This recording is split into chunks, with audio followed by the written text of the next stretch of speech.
देख रहे हैं न्यूज 24 फर्स्ट एक्सप्रेस और मैं हूं आपके साथ मानवी ठाकुर। शुरुआत करते हैं आज की खास खबरों से। चंद्रपुर तालुका के गांवों में लोगों को सचमुच नदी से पानी लाना पड़ रहा है।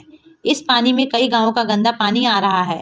दूषित पानी पीने से बीमार होने की समस्या हो रही है। इससे नागरिकों को कई समस्याओं का सामना करना पड़ता है। इसके लिए स्वराज किसान संघ के माध्यम से जिला अधिकारी महोदय विवेक जॉनसन, मुख्य कार्यकारी अभियंता जिला परिषद चंद्रपुर की ओर से एक निवेदन दिया गया। दोनों अधिकारियों ने ग्रामीणों को आश्वासन दिया कि पानी की समस्या का जल्द से जल्द समाधान किया जाएगा। न्यूज 24 फर्स्ट एक्सप्रेस से संजय तिवारी की खास रिपोर्ट।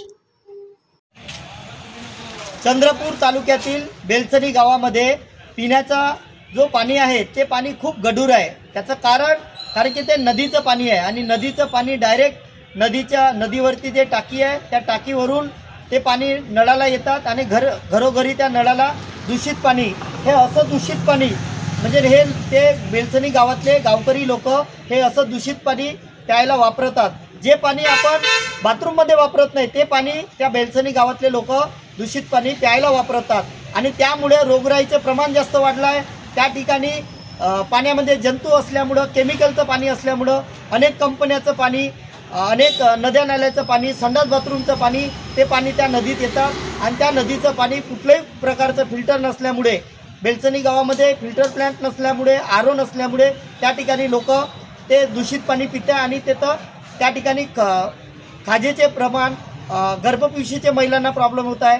त्यानंतर त्या ठिकाणी जंतू असल्यामुळे ते रोगराई होत आहे। हा अशा अनेक प्रश्नाला लोकांना त्रास होत आहे। यासाठी आम्ही आज जिल्हा अधिकारी साहेब आणि सीओ साहेबांकडे आलो आणि लवकरात लवकर आरो प्लांट करून द्यावं अशी विनंती करण्यात आली आणि अन्यथा जर लवकरात लवकर आरो प्लांट झाला नाही तर आम्ही स्वराज्य शेतकरी संघटनेच्या माध्यमातून या ठिकाणी तीव्र आंदोलन करीन असं आम्ही या ठिकाणी जाहीर करतो। आज की खबरों में बस इतना ही। देखते रहिए न्यूज 24 फर्स्ट एक्सप्रेस।